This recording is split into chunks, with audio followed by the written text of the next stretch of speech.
Well, good morning, everybody. It's Tom Christie back in the painting studio, and I just finished a project that will be the focus of my next video series, and it's a palm frond green heron. And it's not a decoy, but it's in the tradition of decoys, and this is for a competition. So I'll show this series after the competition is over. But I wanted to share the creative process. The palm frond category is you're using a palm frond. Most of them come from date palms in California. That's an old-time decoy construction material for the coast. And they've created a category to utilize a palm frond and then use your imagination. They have a decoy category, and then they have a decorative category. Very few rules. The only rule is really you need to keep the shape of the frond in whatever you create so that it's recognizable as a palm frond carving, and just kind of honoring the tradition of the frond and the shape. So I'm going to take you through the creative process for this green heron that I just finished. My painting studio is a mess, but I'm really happy with the way it turned out. And I'll take you through kind of step by step. This is not a how-to necessarily. It's more about how to create. And you may not be interested in doing palm frond carvings, and I get that. But in the creation of your artwork, that creative process is key. And these are kind of fun because you're kind of making things up as you go. And you can see I put him in a kind of a crouching position, poised to strike. And I was able to utilize some of the palm frond for the structure and just show the natural finish of the palm frond material. And I'll go through that, how I made those decisions around creating this carving. Anyway, I hope you enjoy it. I hope it's valuable. So let's get going. Okay, I thought it might be interesting to do a quick video on a palm frond carving, and just starting with the inspiration. This picture of a green heron crouched and ready to strike just kind of struck me as a great composition. I really love those leg positions, so I'm sketching out a life-size pattern, and then I've got to adapt that to the palm frond. Turn the lights back on here so you can see kind of the rough sketch. So that becomes the heart of the composition.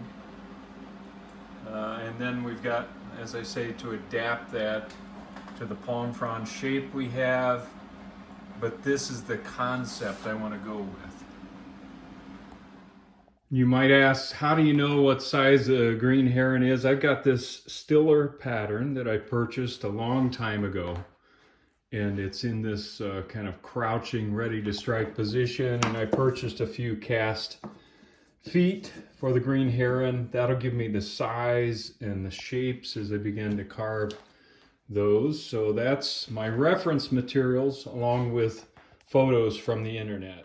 Now I'm going to take that very rough sketch that was done with the projector and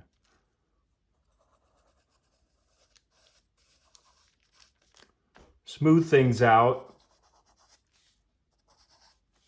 Again, this will be adapted to a palm frond, so I'm not too concerned about anatomy other than general sizes and shapes.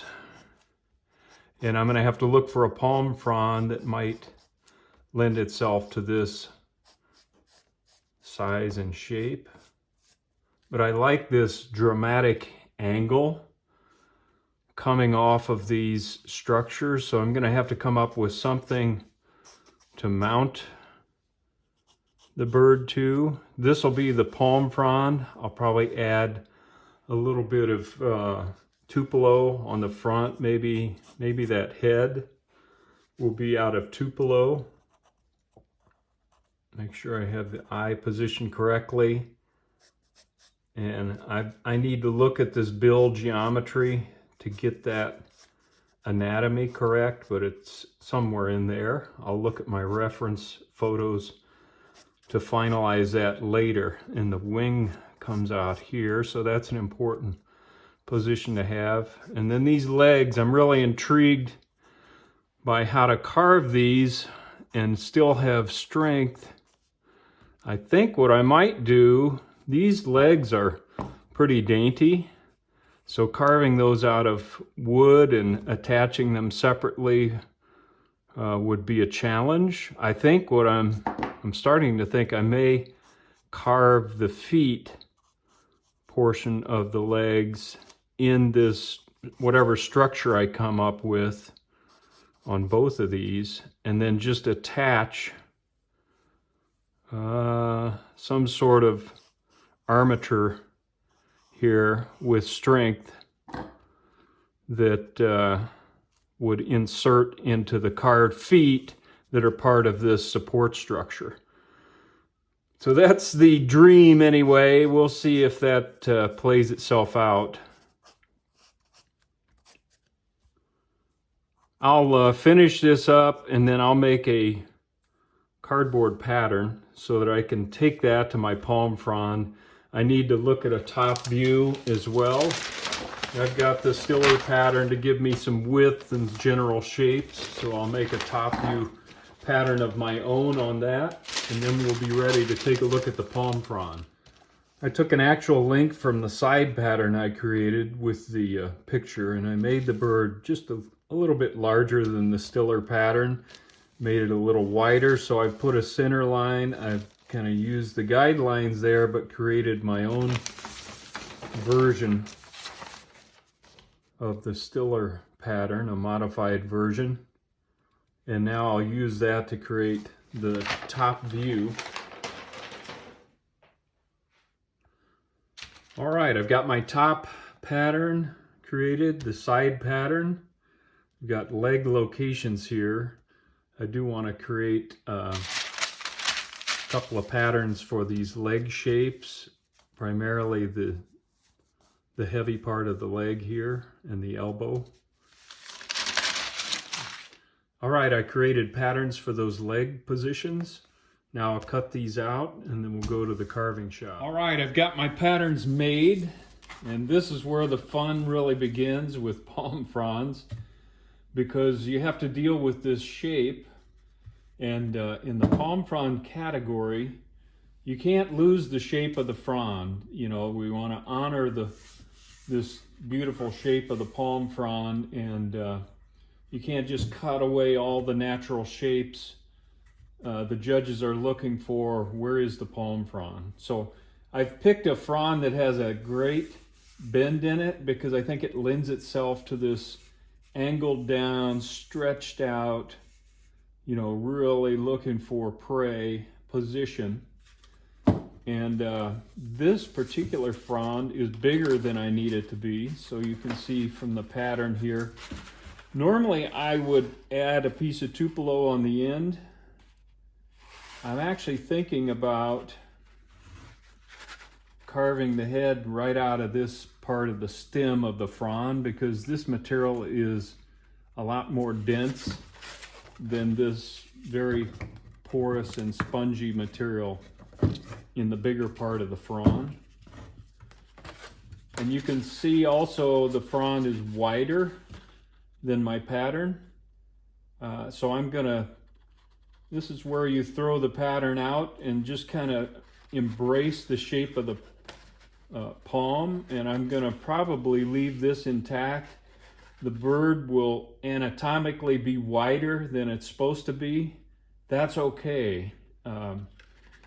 Anatomy is not as critical in this palm frond category because, again, it's more of a stylistic version of the bird that you're carving.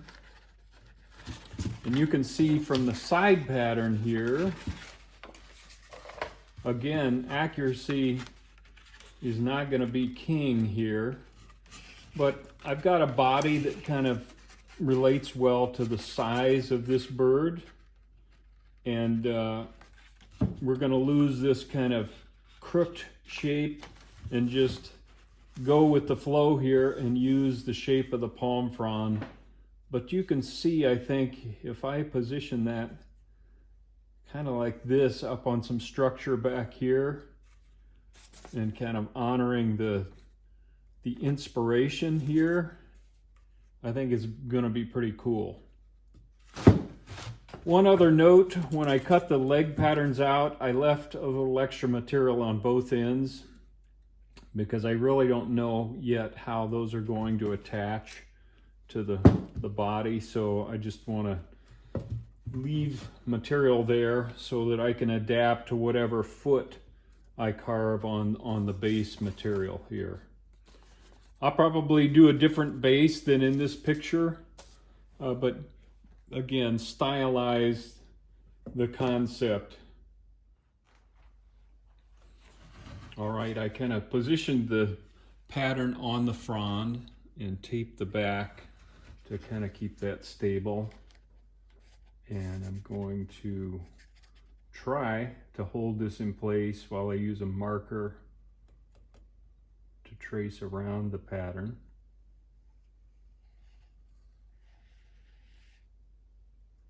On both sides.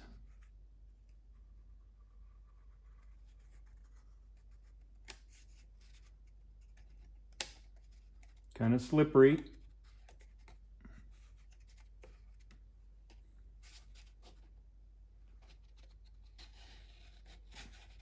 And this is where, okay, I've got the head positioned there. This is where I think I'm going to go on out. And again, keep the shape of the frond here. I may trim off some of these rough parts on the edges, but for now I'm going to keep it right there. Now I'm going to go back to the tail.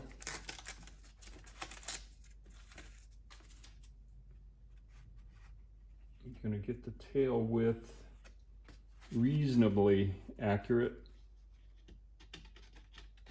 and mark my center line there.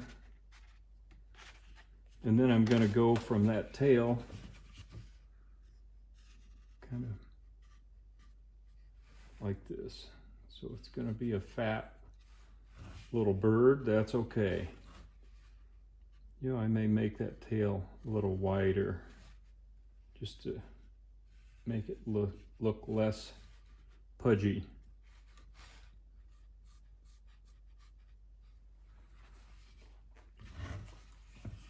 So I know that looks kind of funny, but again, that's the beauty of the palm frond category. We don't have to worry too much about accuracy, but when the bird is done, it has to represent the species well, and we'll see how it turns out. You know, I may make this a little longer than life size, and that'll help stretch this out a little bit.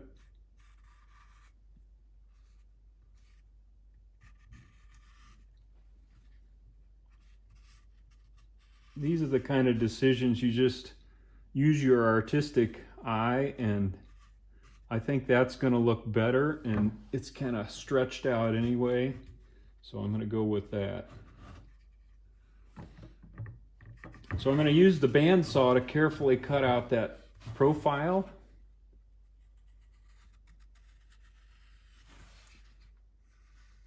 From the top down, and then we'll deal with the side view.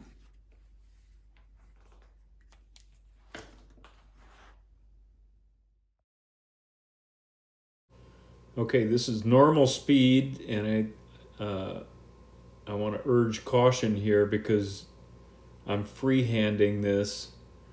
The palm frond material is very easy to cut. It's kind of like balsa wood, so it doesn't put a lot of pressure on the blade, but you still have to be very careful. I'm keeping my hands way back from the blade, and I'm cutting a curved surface on a curved surface. So, you know, just maintaining contact and control of the palm frond is key here, and not pushing it too hard. You can see how quickly that goes through the material.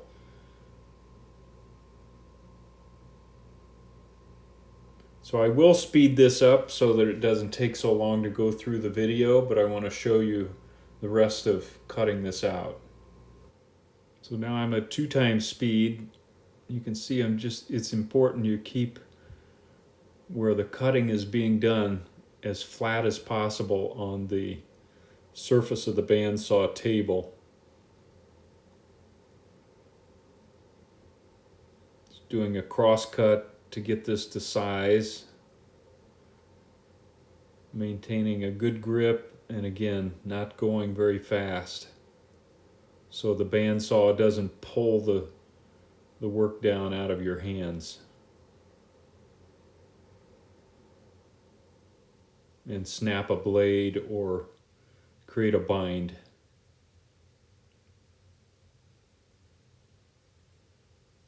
Depending on the palm frond, I do normally trim off those edges of the frond because there tends to be some loose material there that you need to get off. All right, we carefully cut out the bird. It's already looking a little bit like a bird.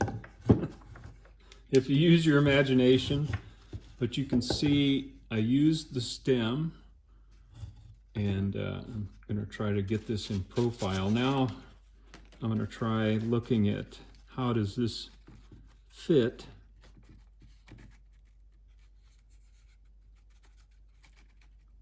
And where do we make our cuts here?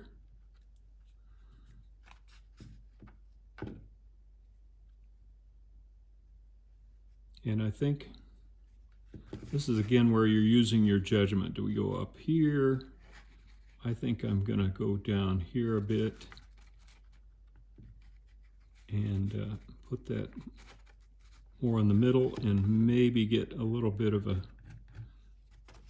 want to get the head profile nailed down.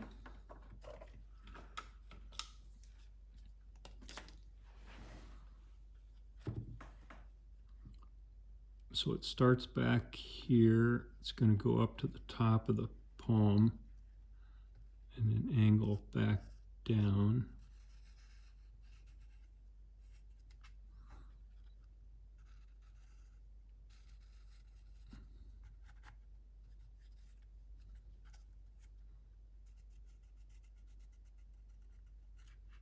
Like that, and a little bit of a dip behind the head here so that you can see that there is a head here. So I'm going to cut that out on the bandsaw.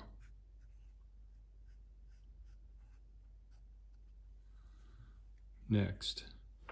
Now in the back, we've got some separation between the tail, which is kind of angles down a bit, and the primaries and the tertials above. So I'll probably create some sort of separation down there like that. Again, I'm just winging it, which is the beauty of palm frond carving. So let's go with that. Okay, this is normal speed to start with. I'm just cutting this side profile carefully. You can see the speed I'm going very slow to maintain control. And ramping up, and I want to leave the top of the head intact there and use the skin of the palm frond for the crown of the head there.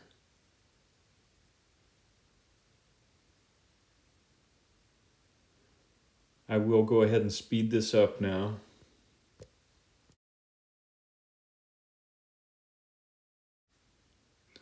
Now I'm carefully going to cut that little dip behind the head.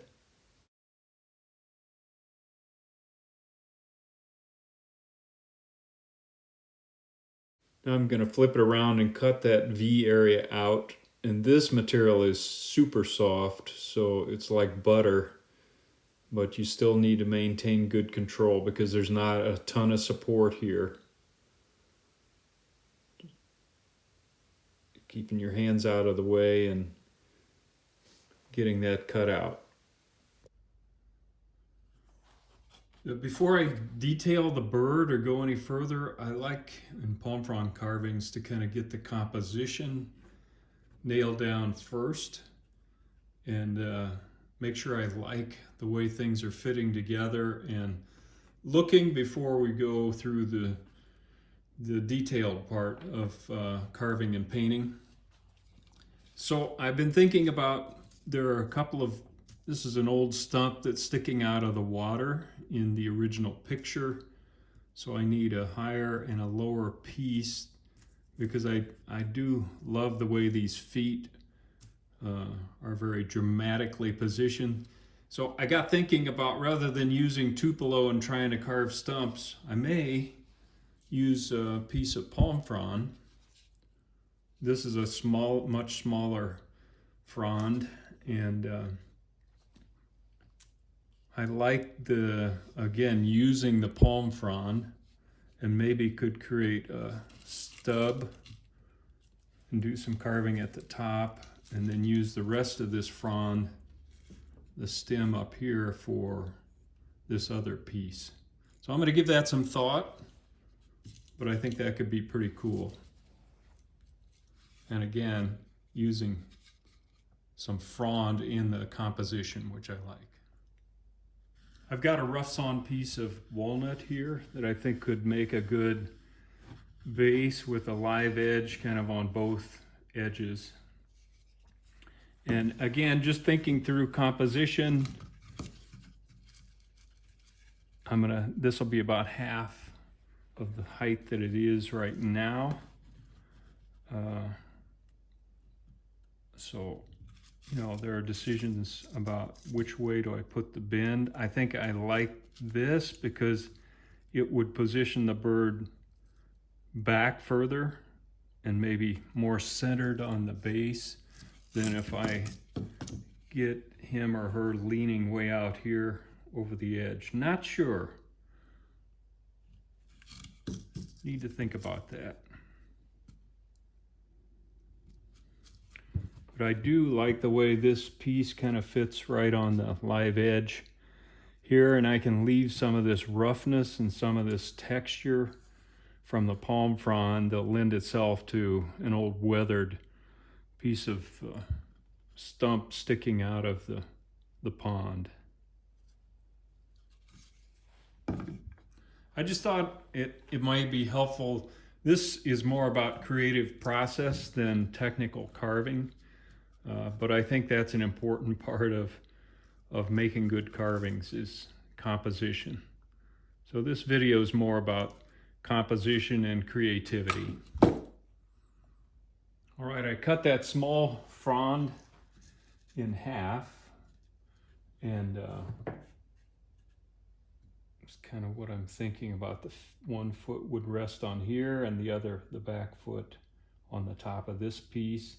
I can play with the height and the position of the bird. I can also play with, do I want these angled, you know, to show more of the texture, make it look more realistic. Definitely want to do some carving on the top so we don't have these cut edges and make it look more natural, but I really like the way that's looking.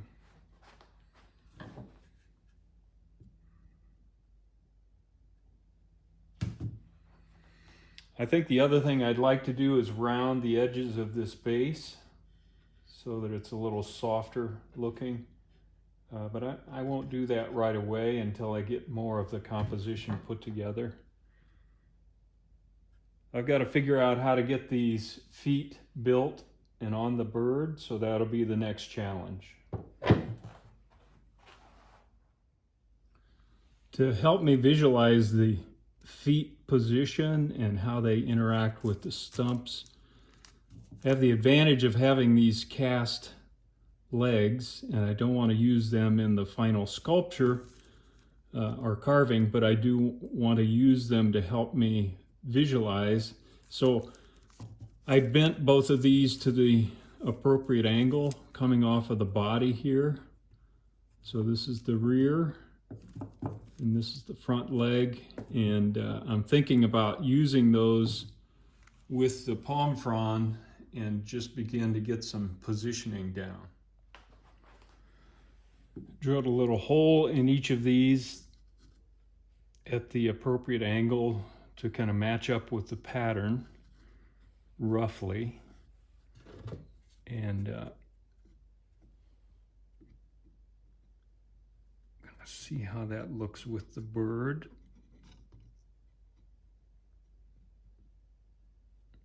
So I need to get these kind of embedded in the body, and then we can take a look at it from a distance. All right, I've embedded those legs in the body just loosely, and have modified the height of this to get the proper angle, and it's starting to look like something. So I'll continue to play around with that, but at this point you can get a feel for the composition, and that's what I'm striving for from all positions. Kind of get a good look at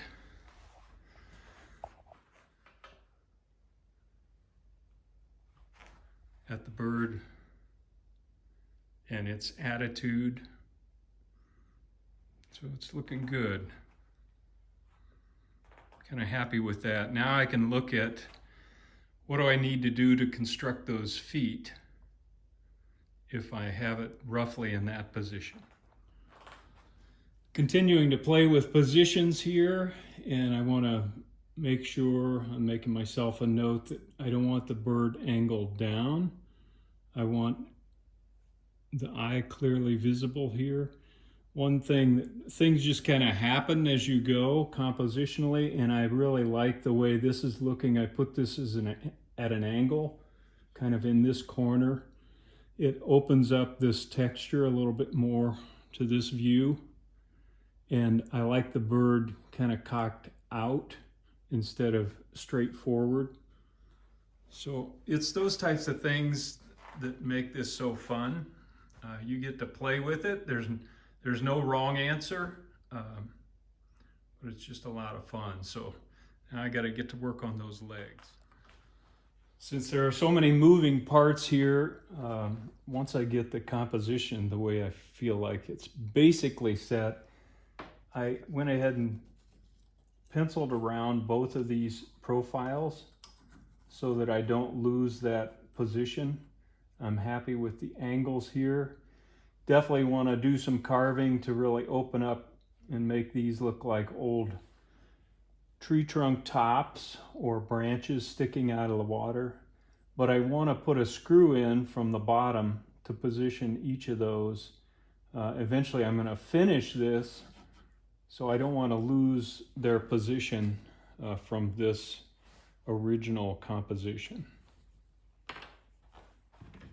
Just using those positions and going in the center.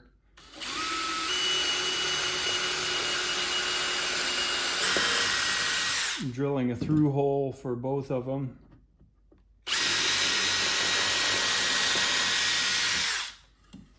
And that way I can use a screw from the bottom, and I'll countersink those heads to position each of those.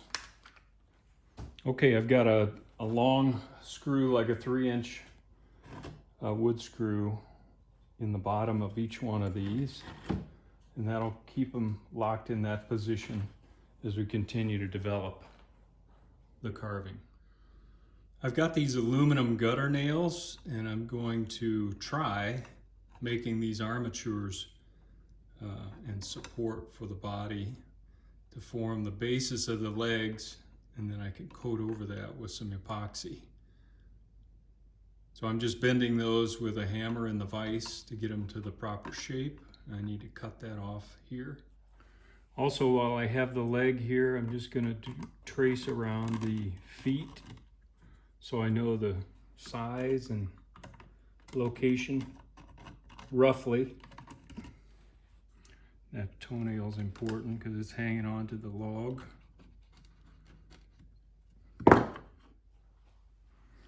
Got that drilled out a little bit more. So that becomes the armature for the one leg. We'll do the same thing down here. Okay, we got the second leg armature built to match these angles, and it goes right in here. And now we have the structure to support the bird.